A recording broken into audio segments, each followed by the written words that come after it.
the conference over to your host for today, Ms. Michelle Cooper, Senior Vice President and Corporate. Thanks, Kim. Welcome, everybody. We're very excited to be offering our second educational webcast for Audit and Compliance Committee members as well as board members. Again, we are recording this session, and it will be available to all our Audit and Compliance Committee member and board members after the meeting, if for those that did not have an opportunity to listen to the live meeting today. I would like to start with a reflection, and this reflection is called One Day. One day, the father of a very wealthy family took his son on a trip to the country with the express purpose of showing him how poor people live. They spent a couple of days and nights on the farm of what would be considered a very poor family. On the return from their trip, the father asked his son, "How was the trip?" "It was great, Dad." "Did you see how poor people live?" the father asked. "Oh, yeah," said the son. "So tell me, what did you learn from the trip?" asked the father. The son answered, "I saw that we have one dog, and they have 4. We have a pool that reaches to the middle of our garden, and they have a creek that has no end. We have imported lanterns in our garden, and they have the stars at night. Our patio reaches to the front yard, and they have the whole horizon. We have a small piece of land to live on, and they have fields that go beyond our sight. We have servants who serve us, but they serve others. We buy our food, but they grow theirs. We have walls around our property to protect us. They have friends to protect them." The boy's father was speechless. Then his son added, "Thanks for showing me how poor we are, Dad." Isn't perspective a wonderful thing? Makes you wonder what would happen if we all gave thanks for everything we have instead of worrying about what we don't have. And with that, I'd like to close with a prayer. Heavenly Father, we give you thanks for the gift of our vocation to Catholic healthcare. We thank you for the ways in which you become present to us in our service of the sick and the suffering, the poor and the outcast.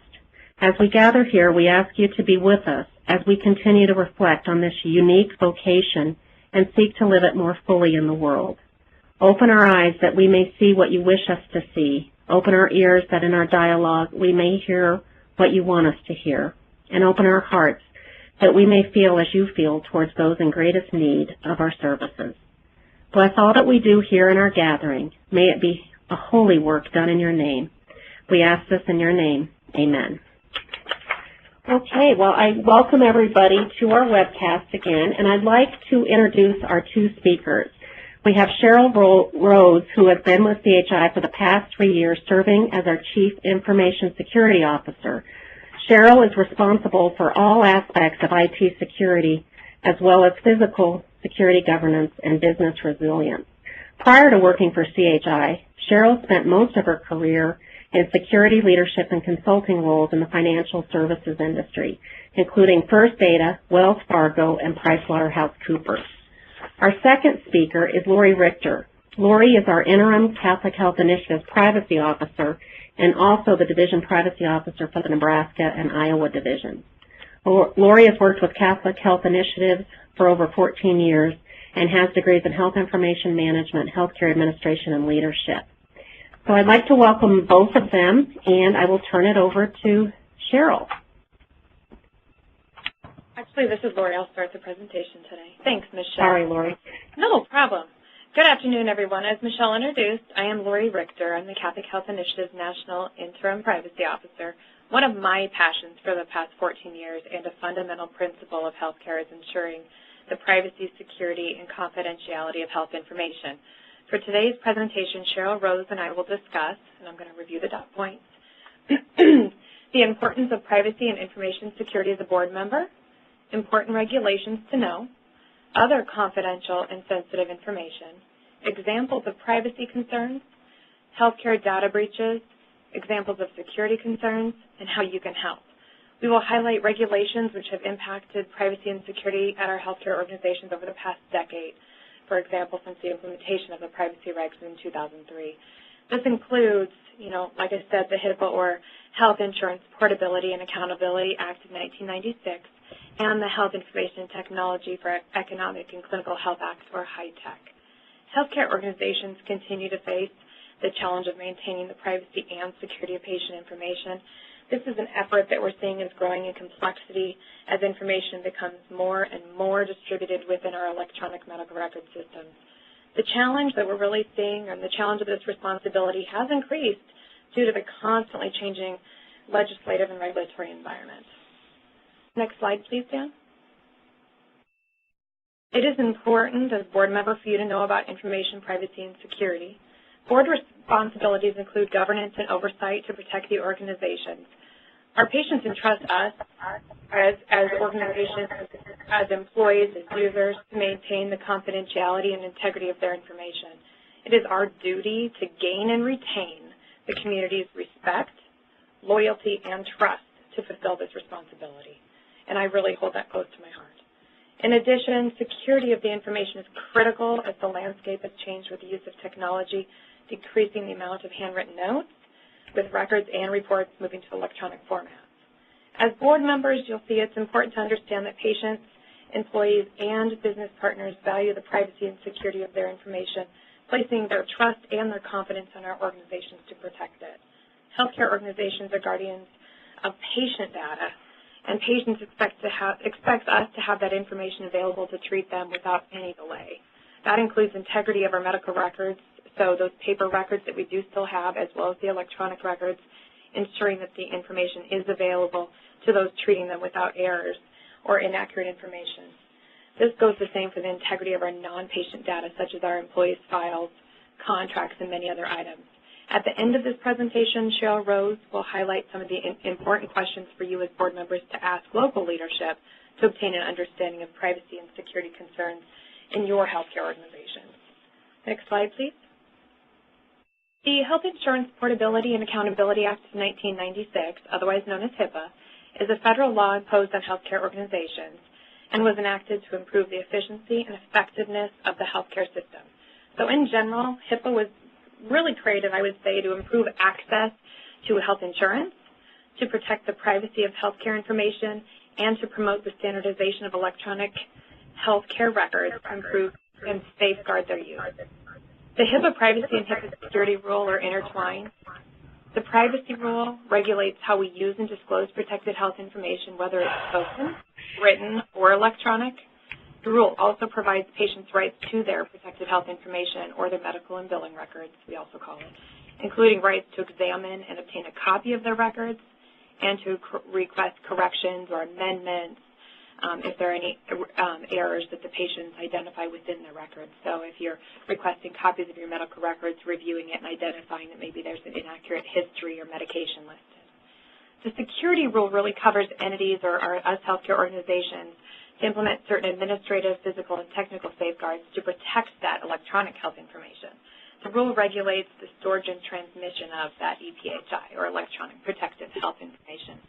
So to restate that, the privacy rule really sets the floor and provides the baseline requirements to preserve the overall confidentiality of our patients' information, regardless if it is spoken, if it's on paper, or if it's within those numerous electronic systems. I can hear it, Michelle. Can I ask if everybody could... Lori? Yes. Yeah, I'm going to ask, can everybody put their phone on mute? And Lori, if you're on speaker, can you pick your phone up? There's an echo coming behind your voice. Absolutely. Thank you. Let's see if that gets rid of our echo, and then everybody else will be on mute. Thank you. Absolutely. You're welcome. I would say, to recap, the privacy rule regulates how you use and disclose our patients' health information, and the security rule really governs the storage and the transmission of our patients' electronic protected health information. Next slide. Yeah, I'm still hearing that echo, Michelle. Okay. I can. Do you want me to proceed, Dan? Yes, go ahead. Okay. So I'm going to, on this slide, I apologize, I'm going to read a lot of what's on here because it's very important that we go through this, but what information is considered protected? So I'm sure a lot of you have heard of PHI, otherwise known as Protected Health Information. Any information, and protected health information is defined as any information, whether oral or recorded, in any form or medium, that is created or received by a covered entity, including demographic information that, A, relates to past, present, or future physical or mental health or condition of an individual, the provision of health care to an individual, or the past, present, or future payment for the provision of health care to an individual. It identifies the individual, or for which there is a reasonable basis for believing that the information can be used to identify the individual, and is received by a business associate from or on behalf of a covered entity or healthcare organization, or is created by a business associate or is made accessible to a business associate by a covered entity. So examples of this I'd like to highlight is not only our patients' medical and billing records, but it also includes those data elements such as their medical record or account numbers, Social Security numbers, insurance information, our patient's address, phone numbers, email address. This includes a picture which could identify them. So, for example, their actual driver's license, which shows their face, or even a clinical photo, which maybe doesn't show their face, but it does show a distinguishing characteristic, such as a tattoo. In general, it is really any information that could be used to identify a specific patient. So, electronic protected health information, or EPHI, is patient information electronically created, received, or transmitted. Prior to the HIPAA privacy regulations, sensitive information was oftentimes thought only as elements such as, just the patient's name or Social Security number, maybe their home address. It was routine to de-identify charts by simply marking through those few identifiers, getting out a Sharpie and marking through the paper, and then you would share that chart with others. I myself recall coding charts in my medical record program that were blackened out in just that way. In today's highly regulated world, that doesn't quite cut it. And, records being shared with schools, for example, for, this training purposes and whatnot require authorizations from the patients. Next slide. Okay, so Health Information Technology for Economic and Clinical Health Act was enacted as part of ARRA, or the American Recovery and Reinvestment Act of 2009. It was signed into law by President Obama on February 17, 2009, and the reason was to promote the adoption and meaningful use of health information technology.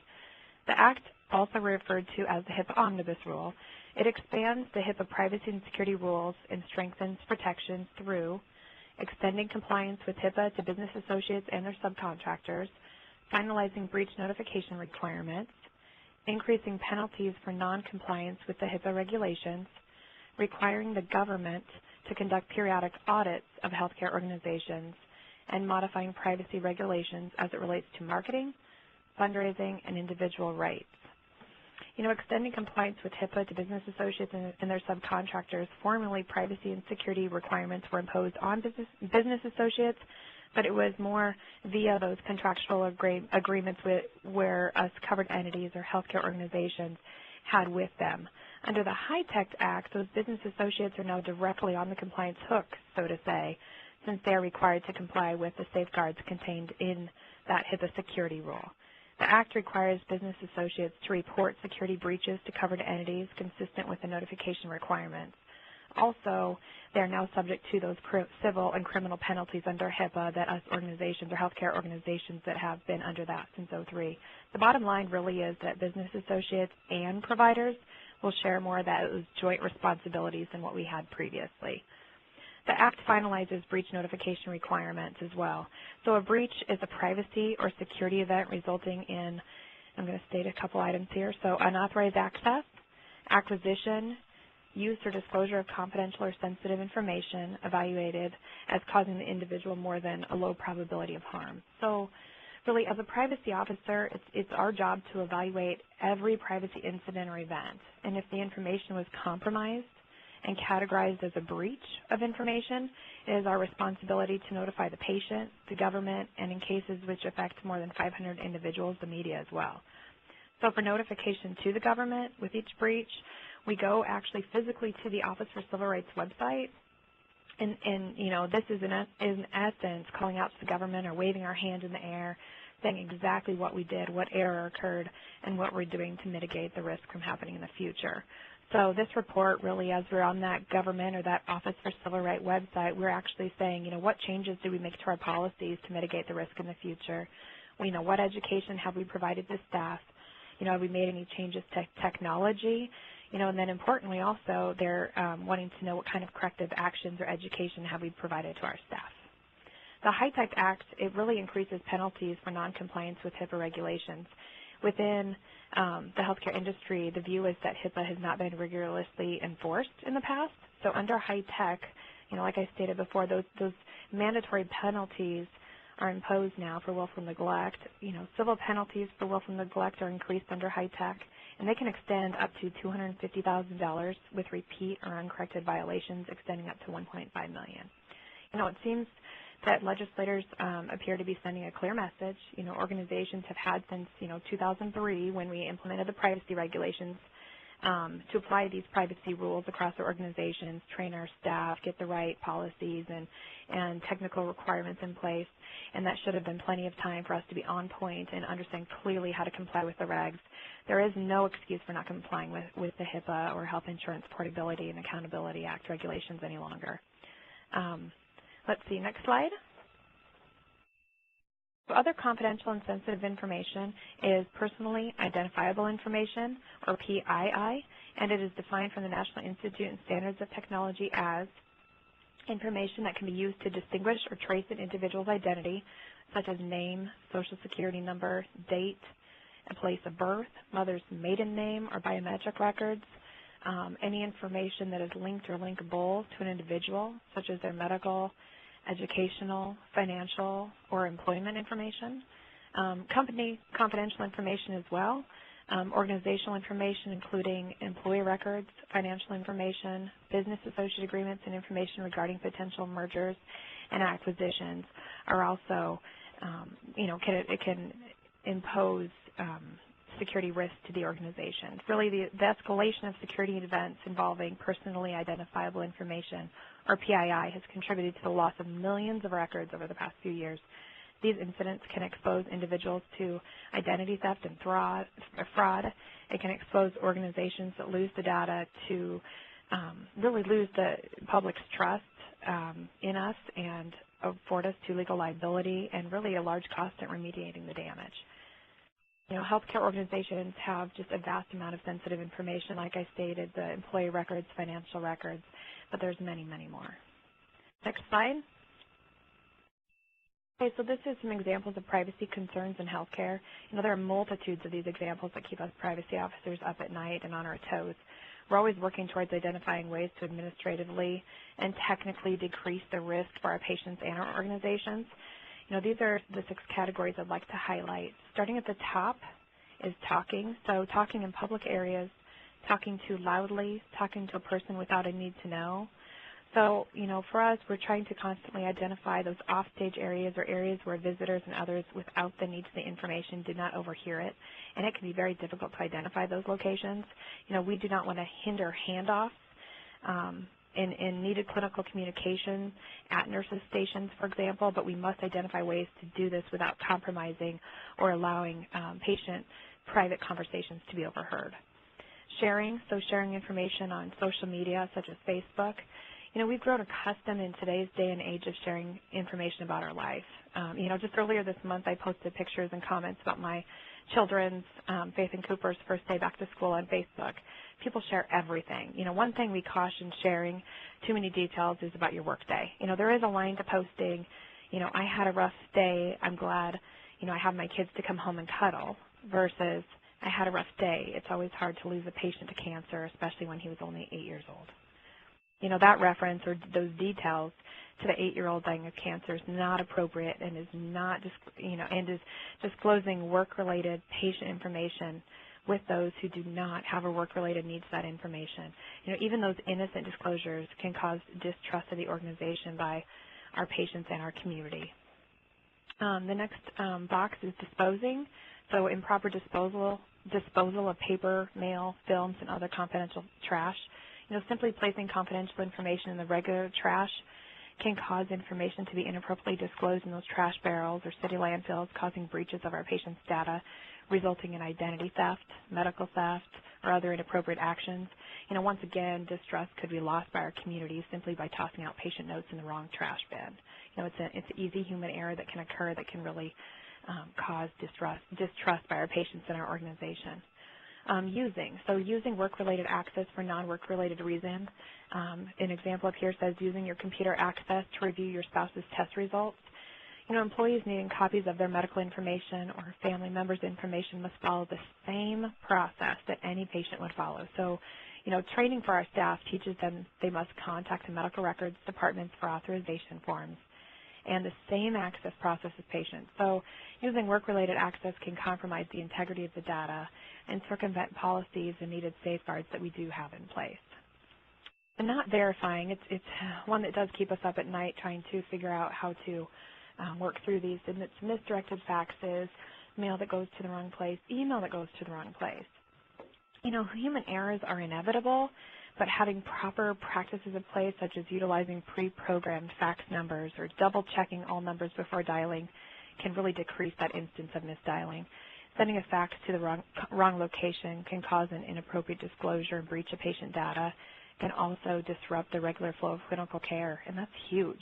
It can delay lab results to a provider's office, causing them to delay review of the results, and therefore, slowing down that care of that patient who might be deathly ill. So, yes, again, we could lose trust in the organization by our patients.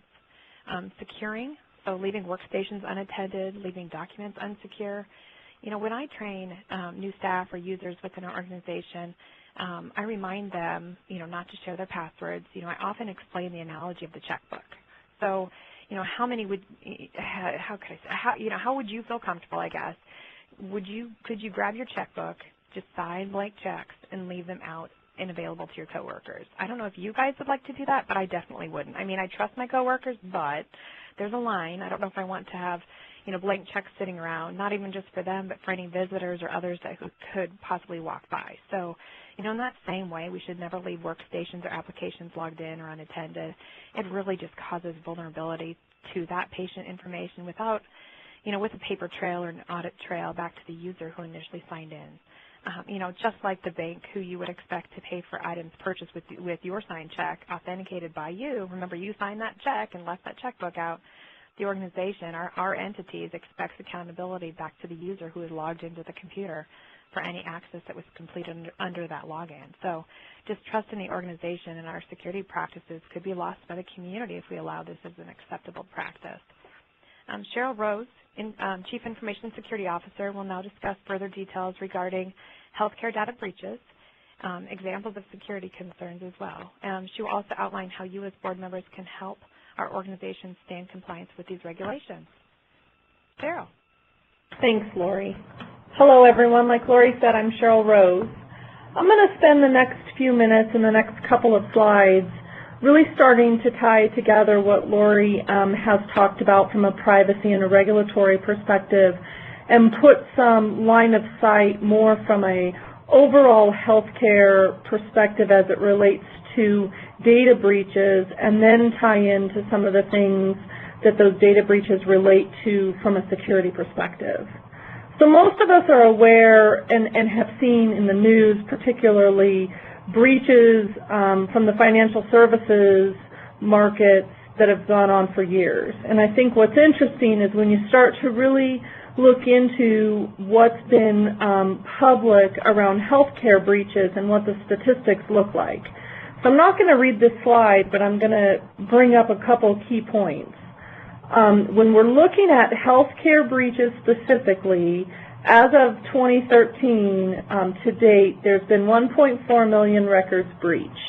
And there's a variety of different ways that a health record could get breached, but some of the things that we're seeing in our research is that a large portion of that 1.4 million records is around lost equipment. And that leads to something that's really trending in healthcare today around the portability, the fact that we have electronic health records, and that data is everywhere, basically. It's on all different types of devices. And from a security perspective, we are looking to ways to secure that. We don't want to inhibit patient care, and we want to allow clinicians the ability to easily manage the information, but it's our job to make sure that it is secure. So we look at these stats and these statistics and we say the majority of those are around lost equipment. A small portion of those are around actual hacking from an external party. What's interesting to me is that there's been a survey out there from one of the research institutes, and they are saying that 94% of healthcare organizations that completed this survey, and we can't get into the details, we don't have the detailed information, but they're saying that at least one data breach has occurred within their organization in the last 2 years. And that's just a compelling piece of information for us. It's also interesting when you start looking at this, and we'll talk about this in some future slides, about the type of impact that these breaches have. So I put a couple down here as examples. I think most of us have heard a couple years ago about the TRICARE incident. TRICARE was actual lost or stolen backup tapes of patient records, affected a very large population of 4.9 million individuals.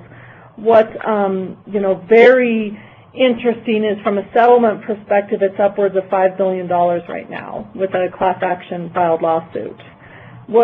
What concerns us and what we're constantly looking at from a security perspective is that when you start talking about these, TRICARE is a good example.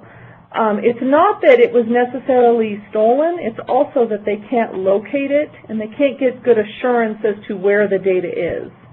And that's shown in these other examples as well. You have the next incident was 1.2 million affected with a couple laptops that were still stolen, and then Veteran Affairs in Birmingham was a lost hard drive. Again, these are large impacts to individuals, upwards of close to 2 million individuals in that last incident, where it's 20+ million in settlement. So next slide, please.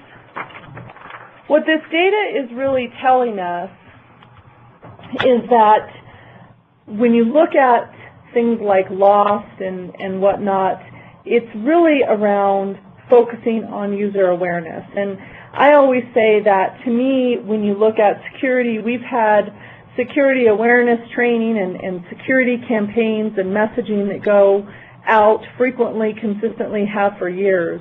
It's so much larger than just what we're used to about sending an employee or someone to a training class and spend 30 minutes or an hour with them each year refreshing. It's really around instilling user behavior into people that have access into, as Lori described, PHI or any kind of confidential information. So we have to have our security policies and standards. Those are critical. But what we're really starting to take a look at is how can we help by putting the necessary processes and controls in place that also drive changes in user behavior. And just to bring that point home, we were looking, there's a very popular investigations report that goes on every year. Verizon and the Secret Service conduct it every year, and this bar chart that's here is actually from that report. This is not healthcare specific. This is for any breach that either Verizon was involved in or the Secret Service. There's about 47,000 for the year of 2012 actually, but 48% of those were due to human error. And that, again, I think validates and substantiates the information on the previous slide, that focusing on these lost devices that people have, misdelivered emails and faxes like Lori mentioned, is an area that we just continue to focus our efforts on. So next slide, please. So getting into that, we can put all the policies and the procedures in place necessary and frankly, as many controls as we want, but we absolutely have to have employee, and I will say just user instead of employee, user behavior and accountability. So just to give some examples, this slide represents really 4 different areas. From a passwords perspective, making sure we say it, we've said it for years, but changing passwords regularly, not using the same password for multiple accounts, and absolutely not sharing passwords with other employees. We always get in the middle and want to understand, because most of the time people are doing these kind of things because they're trying to get their work done. We want to make sure if there's an issue, they come and tell us so that we can help navigate whatever the problems are so that they're not resorting to something like, you know what, my user ID hasn't worked on the system in X number of days, so I'm just going to use another employee. We want to get to these issues because these are absolute risks to our data and our systems.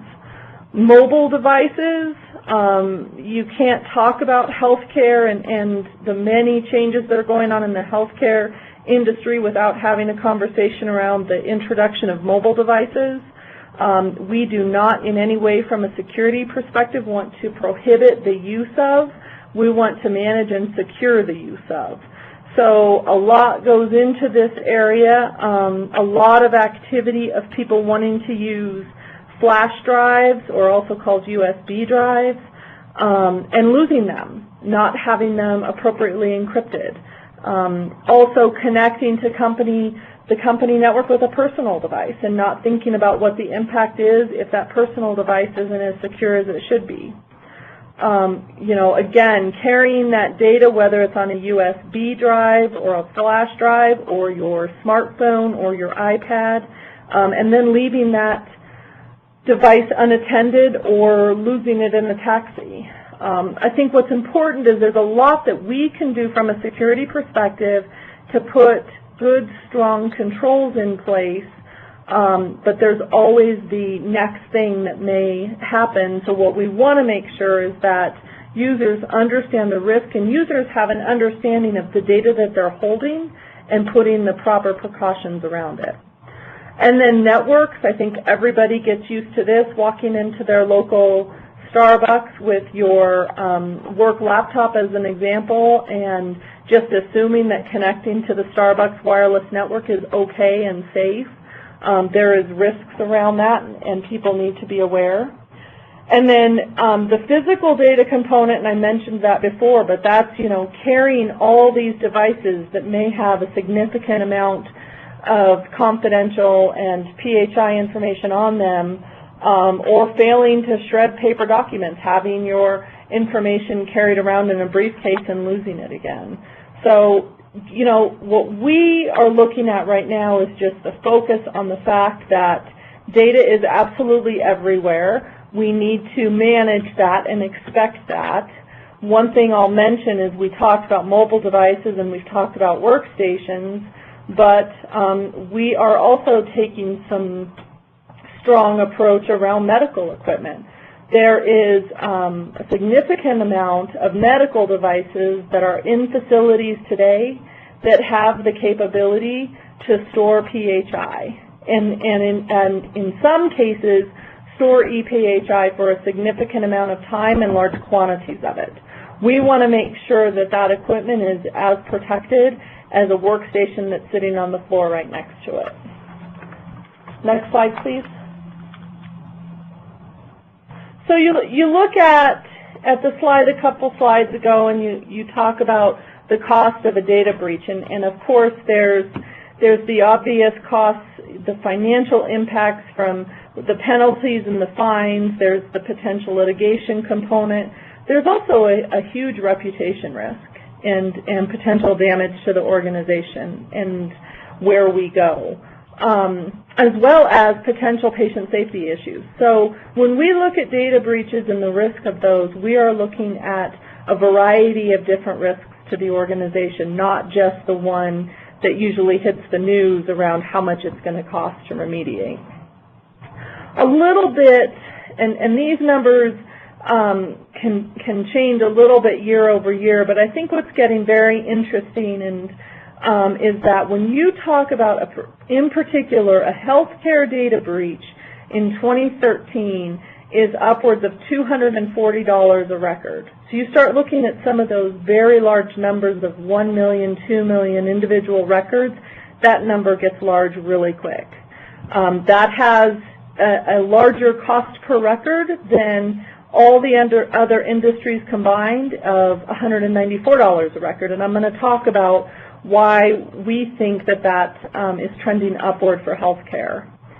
And then the average data breach costs around $2.4 million. And keeping in mind that when organizations publish into OCR their data breaches, it is 500 records or more, that number gets big again very quickly. And then finally, the healthcare industry overall loses $7 billion a year to patient data breaches.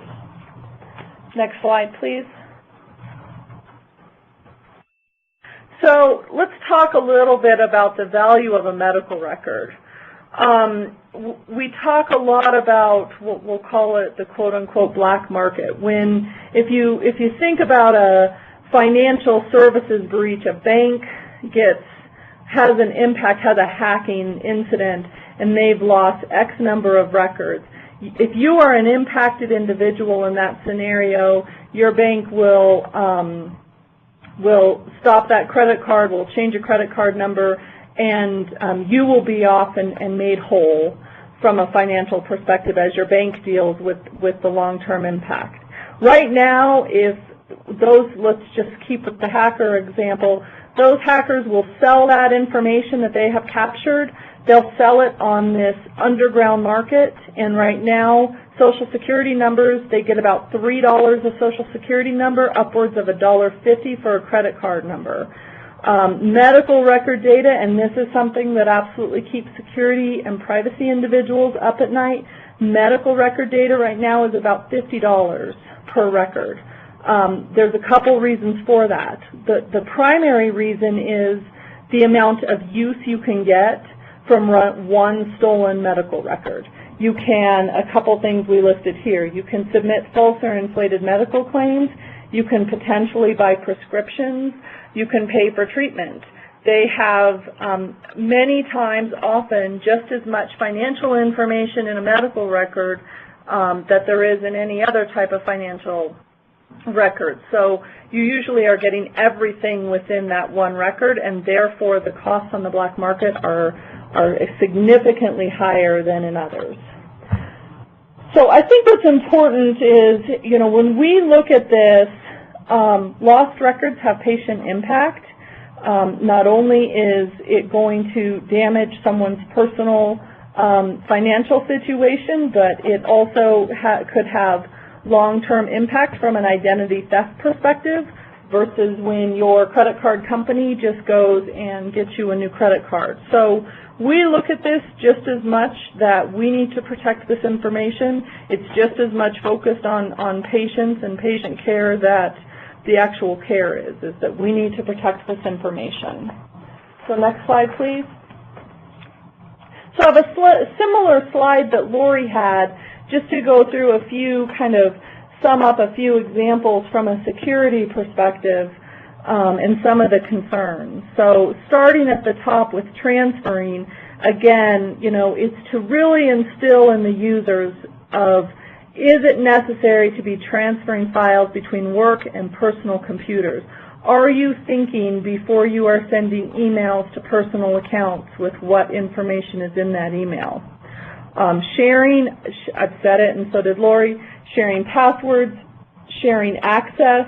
You start talking about devices that are getting outside of the four walls of a hospital or of a building, and you start talking about iPads. Do you have your own device? It's called Bring Your Own Device. Do you have your own device that you bring into work and use, and it's really a shared device between your personal life and your work?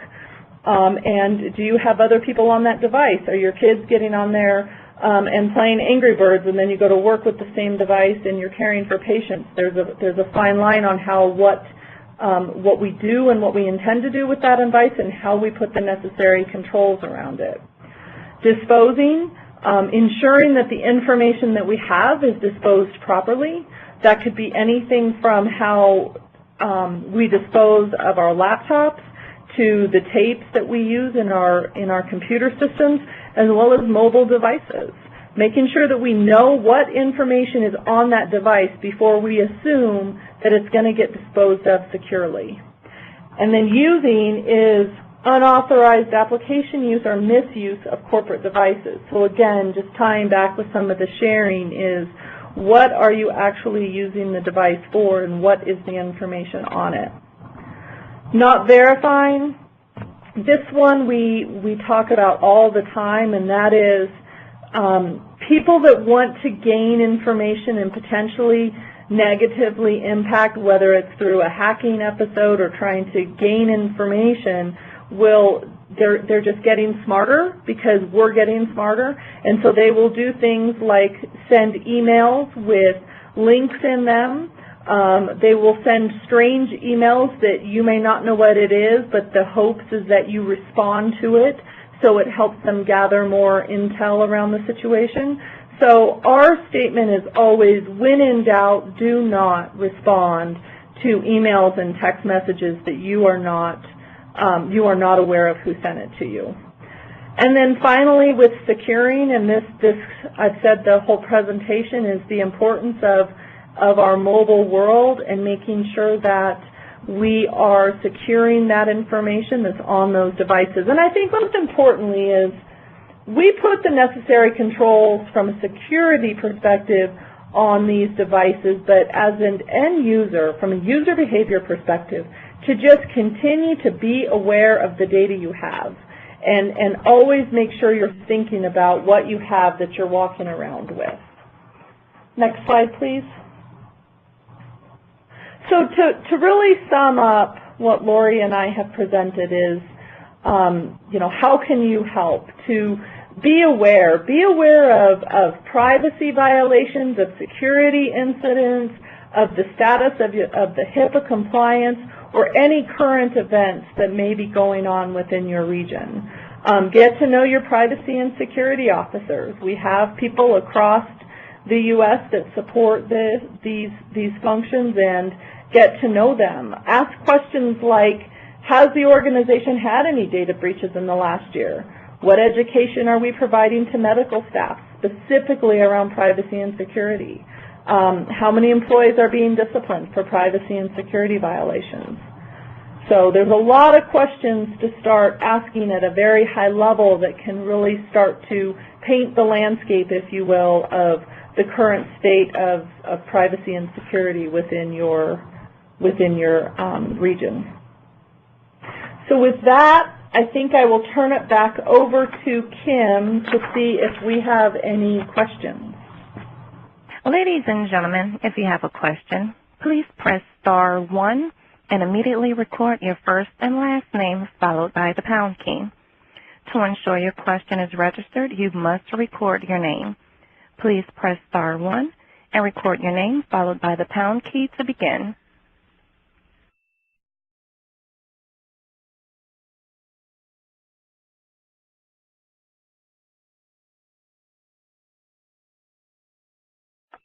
You know, Cheryl, while we're waiting for questions, this is Michelle, and I would just like to pose a question to both you and Lori.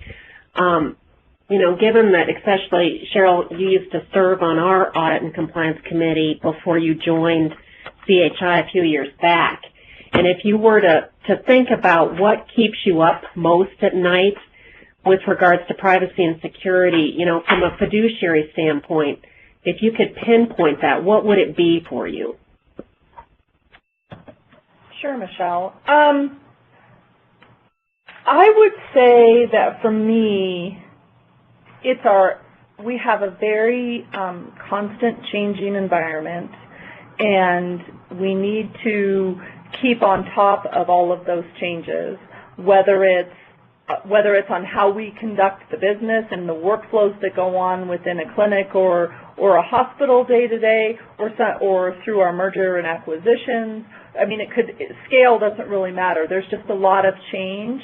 And I think what's important is, we can do things from a security organization and from a privacy organization, but how do we really instill across the organization? Because in a lot of ways, there's some cultural change that goes on with that. The importance of making sure that we are protecting our information while balancing patient care, but that the security and privacy component comes to the table along with patient care. Does that make sense? Yeah, it does. Lori, what about you from a privacy standpoint? Is it the same, or is there anything different? You know, I can echo a lot of what she's already said, but it really goes back into, like we said, how do we balance the privacy and security concerns while we also make sure that our patients are getting taken care of. We don't want to be a barrier to any of that clinical care, but in addition, we need to make sure we have the right workflows in place. You know, for example, with access controls, are users getting access to the information, you know, on day one when they start their job, and on, you know, the minute that they are no longer with our organizations, is their access taken away? You know, we can have a lot of policies and procedures and checks and balances with monitoring in place, but it's only as good as the access that is allowed within there.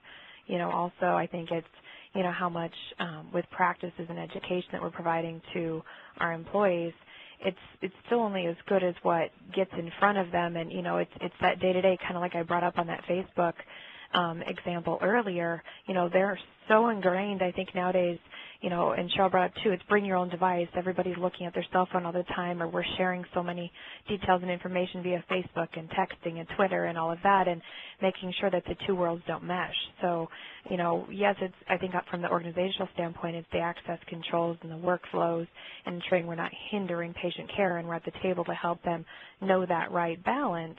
But yet, from, you know, the employee standpoint, really ensuring that they understand their responsibilities to not mesh the two worlds, and when they leave work, leave it at work, and those types of things. Great, thanks. So, Kim, did we get any questions? No, ma'am, there are no questions at this time. Okay. Well, let me just mention again that we are recording this. We are going to send notification out in about a week that will allow you to replay this. I also want to mention that we are interested in hearing from you if there are additional topics that you'd like to hear in one of our upcoming quarterly topics. The first session we did were on some of the healthcare laws that govern what we do. This session was on privacy and security. So we'd be interested in hearing if there are additional topics you'd like to hear about. And when we post the PowerPoint presentation and the listen-in information, we will include my email address. And if anybody has any suggestions for compliance topics that you would like to learn more about, or you've heard your compliance officer or somebody talk about but would like to get more information on, we're happy to do an upcoming webcast on such topics. So I welcome you emailing me with your suggestions. We really are hoping that these webcasts will continue to help you and your fiduciary oversight roles related to compliance, because we do know how difficult and complex the healthcare regulatory arena is, and it's often overwhelming, even for us as compliance officers, to keep up with all of the rules and regulations that govern what we do. So, Kim, I'll just ask one more time. Any questions before we close our call today? Okay, as a reminder, ladies and gentlemen, if you have a question, please press *1 and immediately record your first and last name followed by the pound key.